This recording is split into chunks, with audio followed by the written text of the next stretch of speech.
Back side ಕಾಣ್ತಾವಲ್ಲ ದೊಡ್ಡ ಬೆಟ್ಟ, ಆ ಬೆಟ್ಟ ಮೇಲಿಂದ ನೀರು ಅಲ್ಲಿಂದ ಬಂದು ಬಂದು ಬಂದು ಬಂದು ಬಂದು ಬಂದು ಇಲ್ಲಿ ನಮ್ಮ ಕೈಗೆ ಸಿಗ್ತವೆ. ಜಾಸ್ತಿ ಕೋಲ್ಡ್ ಆಗಿದ್ದಾವೆ, ನೀರು ಟಚ್ ಮಾಡೋಕ್ಕೆ ಆಗ್ತಾಯಿಲ್ಲ. ಐಸ್ ಕಟ್ಟಿದಂಗಿದ್ದಾವೆ. Heavy cold water, but pure water. Taste ಮಾಡ್ಬೋದು, ಬಟ್ ಚೆನ್ನಾಗಿರಲ್ಲ. ಯಾರು ಏನು ಮಾಡಿರ್ತಾರೋ ಗೊತ್ತಿಲ್ಲ, ಅದಕ್ಕೆ ಟೇಸ್ಟ್ ಮಾಡೋದು ಬೇಡ. ಜಾಸ್ತಿ ಕೋಲ್ಡಾಗಿದ್ದಾವೆ ನೀರು. ನಾವೀಗ ದೇವ್ರ ಮನೆ ಲೊಕೇಶನ್ಗೆ ಹೋಗಿ ಬೆಟ್ಟ ಕಾಣ್ತಾ ಇದೆಯಲ್ಲ, ಆ ಥರ ಒಂದು ಫುಲ್ ಗ್ರೀನರಿ ಲೊಕೇಶನ್ ಇರುತ್ತೆ. ಅದನ್ನು ದೇವ್ರ ಮನೆ ಅಂತ ಕರೀತಾರೆ. ಅಲ್ಲಿಗೆ ಹೋಗಬೇಕು.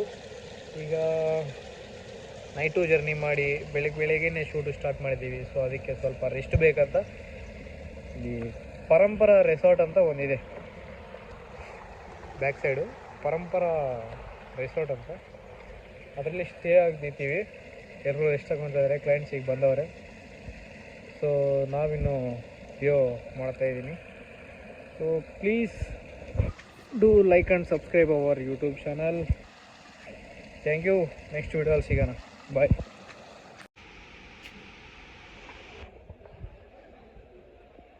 ಇದು ಪರಂಪರಾ ರೆಸಾರ್ಟ್ ಅಂತ.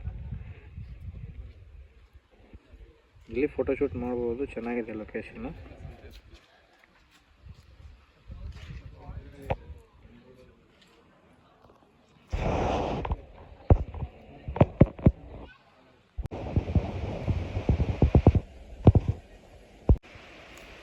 ಇದೇನಾಗ ಗೊತ್ತಾಯ್ತಾ, ಇದು ನಾನು ಪ್ರೀವಿಯಸ್ ವೀಡಿಯೋದಲ್ಲಿ ಹೇಳಿದ್ದೀನಿ, ಇದು ಸ್ವೀಟ್ ಬೀಡ ಪಾನ್ ಬೀಡಾಗ ಹಾಕ್ಕೊಳ್ತಾರಂತ ಆ ಗಿಡ ಅಂತ.